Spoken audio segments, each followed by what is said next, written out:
Hi అండి, welcome to my channel. ఈరోజు video వచ్చేసి one side designer blouse back neck డిజైన్ని కటింగ్ అండ్ స్టిచ్చింగ్ ఎలా చేయాలో చూపిస్తాను. దీనికి సంబంధించిన మెజర్మెంట్స్ అన్నీ కూడా వీడియోలోనే మెన్షన్ చేస్తున్నాను. అలానే ఈ డిజైన్ కోసం ఎంత క్లాత్ని యూజ్ చేస్తానో, అలానే స్టిచ్చింగ్ ఛార్జెస్ అనేవి ఎంత తీసుకోవాలని చెప్పేసి ఫుల్గా డీటెయిల్స్ అన్నీ కూడా వీడియో మిడిల్లో ఇస్తాను.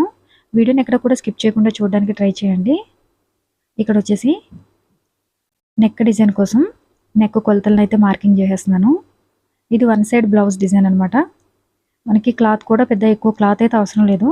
మనకి సారీలో వచ్చేసి 1 మీటర్ బ్లౌజ్ పీస్ ఉంటుంది కదా, దానికి మీరు ఎక్స్ట్రాగా ఒక 1/2 మీటర్ అయితే క్లాత్ని కటింగ్ చేసుకోవాల్సి ఉంటుంది. అలానే ఇక్కడ కలర్ కాంబినేషన్ కోసం అని చెప్పేసి నేను పింక్ కలర్ క్లాత్ అయితే యూజ్ చేశాను.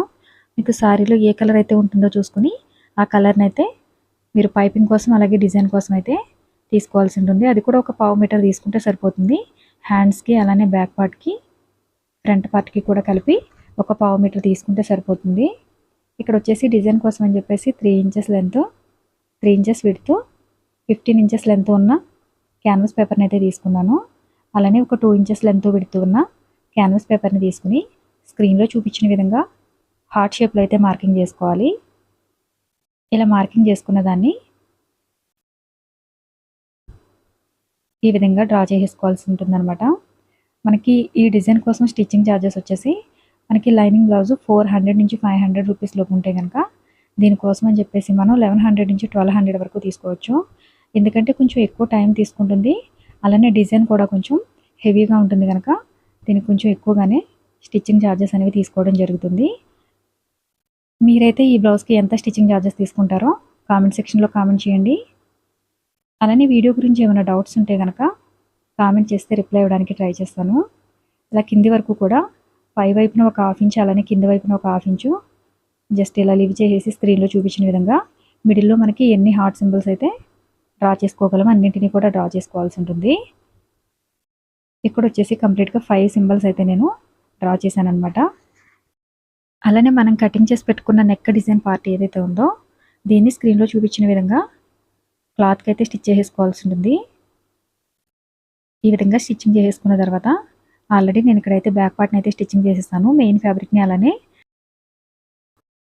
లైనింగ్ క్లాత్ని కలిపి స్టిచ్చింగ్ చేసేస్తాను అనమాట. ఇక్కడ వచ్చేసి వన్ సైడ్ డిజైన్ పార్ట్ ఏదైతే ఉందో దీనికి కూడా లైనింగ్ క్లాత్ని స్టిచ్ చేసుకోవాల్సి ఉంటుంది. మీరు లైనింగ్ క్లాత్ని స్టిచ్చింగ్ చేసేటప్పుడు ఈ క్యాన్వాస్ పేపర్కి వన్ సైడ్ వచ్చేసి షైనింగ్ ఉంటుంది అనమాట. ఈ షైనింగ్ ఉన్న వైపు ఐరన్ చేసేస్తే నీట్గా ఉంటుంది. ఇలా ఫోర్ సైడ్స్ కూడా స్టిచ్చింగ్ చేసేసిన తర్వాత ఇక్కడ వచ్చేసి డిజైన్ పార్ట్ని అలానే నెక్ని కూడా కలిపి లూజ్గా ఒక స్టిచ్చింగ్ వేసేస్తున్నాను, మనకి ఫ్యాబ్రిక్ జరిగిపోకుండా ఉండడం కోసం. ఇప్పుడు నెక్ చుట్టూ కూడా నార్మల్గానే స్టిచ్ వేసేసుకోవాల్సి ఉంటుంది. ఇలా కంప్లీట్గా నెక్ చుట్టూ కూడా స్టిచ్చెస్ వేసేసుకున్న తర్వాత నెక్ మిడిల్లో ఉన్న క్లాత్ ఏదైతే ఉందో ఈ ఎక్స్ట్రా క్లాత్ దీన్ని కటింగ్ చేసేసుకోవాలన్నమాట. ఇలా కట్ చేసేసుకున్న తర్వాత ఇక్కడ మనకి కార్నర్స్లో కానీ అలాగే సైడ్స్లో కానీ క్లాత్ కొంచెం ఫ్రీగా మూవ్ అవ్వాలంటే కనుక చిన్నగా కటింగ్ చేసుకోవాల్సి ఉంటుంది. ఇలా కటింగ్ చేసుకున్న తర్వాత మనకి డిజైన్ అనేది నీట్గా రావాలంటే కనుక ఒకసారి బ్యాక్ సైడ్ నుంచి ఐరన్ చేసుకోవాల్సి ఉంటుంది అనమాట. బిగినర్స్ అయితే కనుక ఫ్రంట్ సైడ్ నుంచి అసలు ఐరన్ చేయొద్దు. ఈ విధంగా ఐరన్ చేస్తే మనకి క్లాత్ అనేది బర్న్ అయిపోతుంది. ఆ విధంగా కాకుండా బ్యాక్ సైడ్ నుంచి ఐరన్ చేస్తే మీకు స్టిచ్చింగ్ చేసుకోవడానికి ఈజీగా ఉంటుంది. ఇలా కంప్లీట్గా నెక్ చుట్టూ కూడా స్టిచ్చింగ్ చేసేసిన తర్వాత ఇప్పుడు నడుము దగ్గర పైపింగ్ కావాలనుకుంటే పైపింగ్ వేసేసుకోవచ్చు. నేనైతే స్ట్రైట్గా కటింగ్ చేసిన క్లాత్ని తీసుకుని ఒక 1/2 ఇంచుకి అయితే ఈ విధంగా ఫోల్డింగ్ చేసేసి నెక్ దగ్గర నెక్ పట్టీని అయితే వేసేస్తున్నాను. ఇలా మీకు ఒకవేళ ఇలా పట్టీ వేసుకోవడం ఇష్టం లేకపోతే కనుక పైపింగ్ చేసేసుకోండి, పైపింగ్ చేసినా సరే బాగానే ఉంటుంది. ఇక్కడ నేను కాంబినేషన్ కోసం అని చెప్పేసి పింక్ కలర్ క్లాత్ అయితే యూజ్ చేస్తున్నాను. అది కూడా ఒక 1/2 మీటరు తీసుకున్నాను అనమాట, పింక్ కలర్ క్లాత్. అలానే ఈ ఫ్యాబ్రిక్ వచ్చేసి ఫ్యాబ్రిక్ నేమ్ చెప్పండి అంటున్నారు. ఇప్పుడు లేటెస్ట్గా బాగా ట్రెండింగ్ అవుతుంది కదా జిమ్మిచూ సారీస్, దానిలో బ్లౌజ్ పీస్ అనమాట. ఇది మనకి 6.5 మీటర్స్ అయితే శారీలో క్లాత్ వస్తుంది. 6.5 మీటర్లో నుంచి ఒక 1 మీటర్ అయితే బ్లౌజ్ పీస్ కోసం తీసుకుంటాం కదా, ఎక్స్ట్రాగా ఒక 1/2 మీటర్ అయితే కటింగ్ చేసుకోండి. శారీ మరీ చిన్నగా అయిపోదు, మనకి 1/2 మీటర్ వరకు కటింగ్ చేసుకుంటే ఏం కాదు. ఒకవేళ మీరు ఇంకా హెవీ మోడల్ బాగా హెవీగా స్టిచ్చింగ్ చేసుకోవాలనుకుంటే కనుక మీరు క్లాత్ అయితే 1.5 మీటర్ 2 మీటర్స్ పట్టే డిజైన్స్ కూడా ఉంటాయి. వాటికైతే మనకి శారీలో వచ్చే క్లాత్ అయితే సరిపోదనమాట, బ్లౌజ్ పీస్ అయితే సరిపోదు. మనం అప్పుడు ఎక్స్ట్రాగా క్లాత్ అయినా తీసుకోవాలి, లేదంటే 2 సారీస్ తీసుకుని డిజైన్ చేసుకోవాల్సి ఉంటుంది. శారీలో వచ్చే క్లాత్ సరిపోదు కదా అంటున్నారు. సింపుల్గా వచ్చే డిజైన్స్కి మాత్రమే మనకి శారీలో ఫ్యాబ్రిక్ సరిపోతుంది. లేదంటే డబుల్ కలర్ కాంబినేషన్లో వస్తే కనుక మనం బయట వేరే కలర్ని తీసుకుని స్టిచ్చింగ్ చేసుకోవచ్చు అనమాట హెవీ మోడల్లో. ఈ విధంగా ఈ సింబల్ చుట్టూ కూడా ఉన్న క్లాత్ని కటింగ్ చేసేసిన తర్వాత మనకి ఫ్యాబ్రిక్ ఫ్రీగా మోవడం కోసం అని చెప్పేసి చిన్నగా కటింగ్ అయితే చేసుకున్నాను నేను. మీరు కట్ చేసేటప్పుడు ఎప్పుడు కూడా మనం వేసుకునే స్టిచ్చెస్ ఏవైతే ఉన్నాయో స్టిచ్చెస్ మీదకి కటింగ్ పోకుండా చూసుకోవాలి, లేదంటే మనకి డిజైన్ షేప్ అనేది నీట్గా రాదు. ఇలా కంప్లీట్గా అన్ని సింబల్స్ని కూడా స్క్రీన్లో చూపించిన విధంగా ఫోల్డింగ్ చేసేసుకుని ఒకసారి అయితే బ్యాక్ సైడ్ నుంచి ఐరన్ చేసేసుకున్నాను. అలానే డాట్స్ కూడా వేసేసుకున్నాను వీటికి. ఇక్కడ నేను పైపింగ్ అయితే చూపించలేదు, కానీ పైపింగ్ కోసం అని చెప్పేసి ఇలా పింక్ కలర్ క్లాత్ అయితే క్రాస్గా కటింగ్ చేసిన క్లాత్ని తీసుకున్నాను. కంప్లీట్గా పైపింగ్ చేసేసిన తర్వాత ఇప్పుడు డిజైన్ కోసం అని చెప్పేసి 3 ఇంచెస్ లెంత్ విడ్త్ ఉన్న క్లాత్ని తీసుకుని ఈ క్లాత్ని స్క్రీన్లో చూపించిన విధంగా ఫోల్డింగ్ చేసుకుని మనకి ఇవి ఎన్ని పీసెస్ అయితే అవసరం అవుతాయో అన్నింటినీ కూడా ఈ విధంగా ఫోల్డింగ్ చేసి పెట్టుకుని స్టిచ్ చేసేసుకోవాలన్నమాట. డిజైన్ అయితే కొంచెం సింపుల్గానే ఉంటుంది, కాకపోతే మనకి హార్ట్ షేప్ అనేది స్టిచ్చింగ్ చేసేటప్పుడు జాగ్రత్తగా స్టిచ్చింగ్ చేసుకోవాలి, లేదంటే నెక్ షేప్ అనేది అవుట్ అయిపోతుంది. జాగ్రత్తగా చూసుకుని స్టిచ్చింగ్ చేసుకుంటే కనుక డిజైన్ అనేది చాలా యూనిక్గా ఉంటుందన్నమాట. ఇక్కడ వచ్చేసి డిజైన్ స్టార్టింగ్లో కొంచెం పెద్ద సైజులో ఉన్న బీడ్స్ని అయితే స్టిచ్చింగ్ చేశాను, అలానే చివరి మాత్రం మీడియం సైజులో ఉన్న బీడ్స్ని అయితే స్టిచ్చింగ్ చేసేసాను. ఇలా కంప్లీట్గా మనకి ఈ సింబల్స్ అన్నీ కూడా స్క్రీన్లో చూపించిన విధంగా ఇలా స్టిచ్చింగ్ చేసుకోవాలన్నమాట.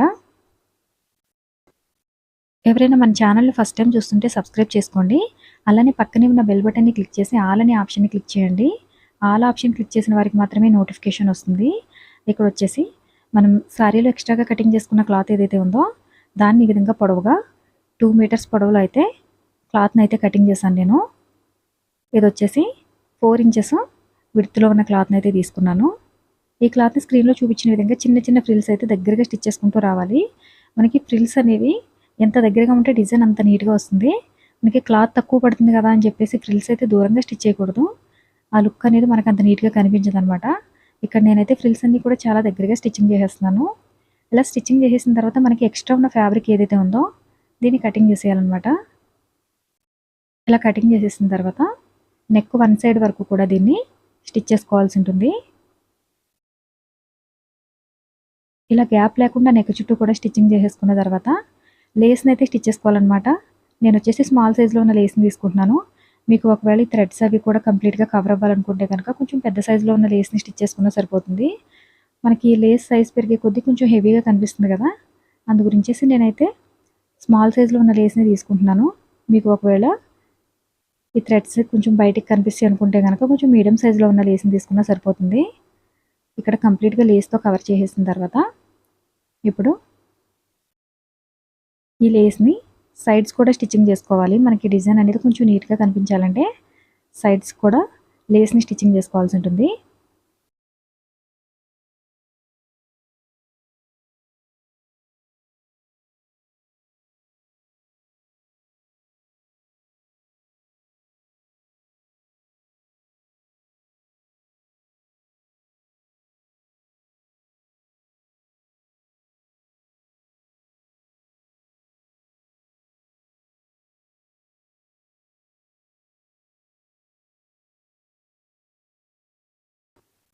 ఇలా సైడ్స్కి అలానే నడుము దగ్గర కూడా లేస్ని అయితే స్టిచ్చింగ్ చేస్తున్నాను. లేస్ని స్టిచ్చింగ్ చేసిన తర్వాత ఈ ఫ్రిల్స్ అయితే మిడిల్లో ఒక దాన్ని లీవ్ చేసేసి స్క్రీన్లో చూపించిన విధంగా బీడ్స్ అయితే స్టిచ్ చేసుకోవాల్సి ఉంటుంది. వీడియో నచ్చితే కనుక లైక్ చేయండి, అలానే షేర్ చేయండి. డిజైన్స్కి సంబంధించి స్లీవ్ డిజైన్స్ కూడా అప్లోడ్ చేస్తున్నాను. ప్లేలిస్ట్లోకి వెళ్ళి చెక్ చేసుకుంటే కనుక ఏ డిజైన్కి ఏ స్లీవ్ డిజైన్ స్టిచ్చింగ్ చేయాలని మీకు ఒక ఐడియా అయితే వస్తుంది. వీడియో కంప్లీట్ అయిన తర్వాత లుక్ అయితే ఈ విధంగా ఉంటుంది. డిజైన్ కంప్లీట్ అయిన తర్వాత వీడియో నచ్చితే లైక్ చేయండి, షేర్ చేయండి. Thanks for watching.